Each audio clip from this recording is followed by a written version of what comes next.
Keluarga, benteng pertama cegah kekerasan seksual. Kekerasan seksual terus jadi luka sosial yang belum sembuh di Indonesia. Meski sudah banyak kasus mencuat ke publik, masih banyak yang belum terselesaikan. Dari data Komnas Perempuan menyebutkan ribuan kasus terjadi tiap tahunnya, dan itu baru yang dilaporkan.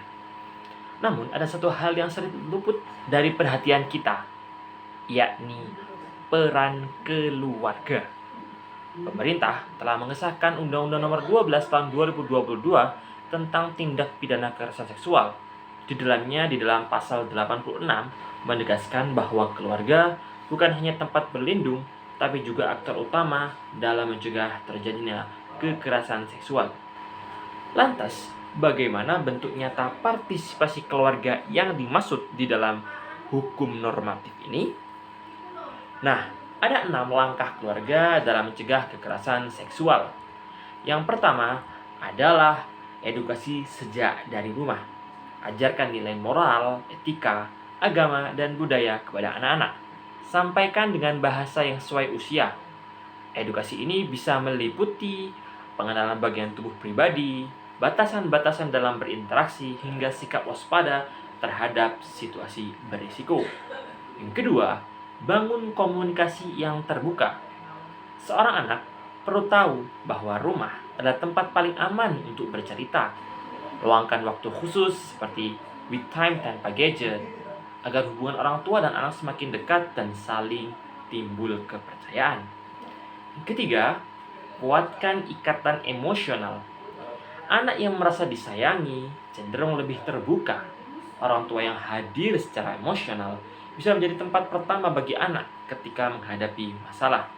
Terapkan prinsip keluarga adalah menyelesaikan masalah, bukanlah sumber masalah. Yang keempat, ayah dan ibu bukan sekedar orang tua. Dalam Islam, setiap anggota keluarga adalah pemimpin yang kelak dimintai pertanggungjawaban. Tugas utama orang tua adalah menjadi pelindung, bukan malah pelaku. Ini yang sangat-sangat disayangkan. Kasus kekerasan seksual dalam keluarga atau incest adalah alarm keras untuk memperbaiki peran keluarga sebagai pelindung, bukanlah sebagai perusak. Nah, yang kelima adalah lindungi dari pornografi. Akses terhadap konten pornografi membuka pintu pada tindakan menyimpang. Rumah yang religius dengan lantunan Al-Quran, literatur Islam, dan aktivitas positif dapat menjadi benteng dan tameng yang kuat bagi anak di dalam rumah. Kemudian yang terakhir atau yang keenam adalah jauhkan anak dari lingkungan yang berisiko.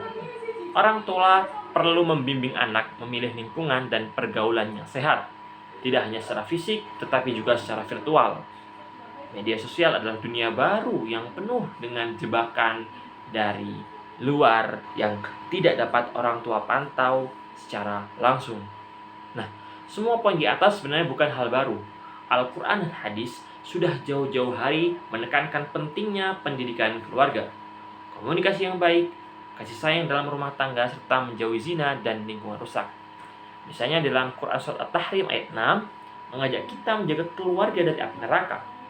Kemudian di dalam Quran Surat As-Saffat ayat 102 menunjukkan dialog indah antara Nabi Ibrahim dan putranya Nabi Ismail.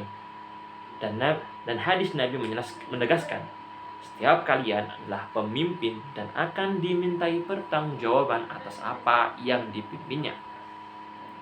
Nah, sebagai penutup, keluarga adalah garda terdepan dalam melindungi anak dari kekerasan seksual. Sebab kekerasan seksual bukan hanya masalah hukum, tetapi masalah kehilangan benteng moral dan sosial di dalam keluarga. Jangan tunggu negara datang untuk menyelesaikan semuanya. Mulailah dari rumah. Karena keluarga yang kuat dan penuh cinta adalah perisai terbaik melawan kekerasan seksual. Mari jadikan rumah kita tempat yang aman, sehat, dan hangat. Bukan hanya untuk anak-anak, tapi juga untuk masa depan bangsa dan negara. Terima kasih. Sekian dan sampai jumpa. Wassalamualaikum warahmatullahi wabarakatuh. See you.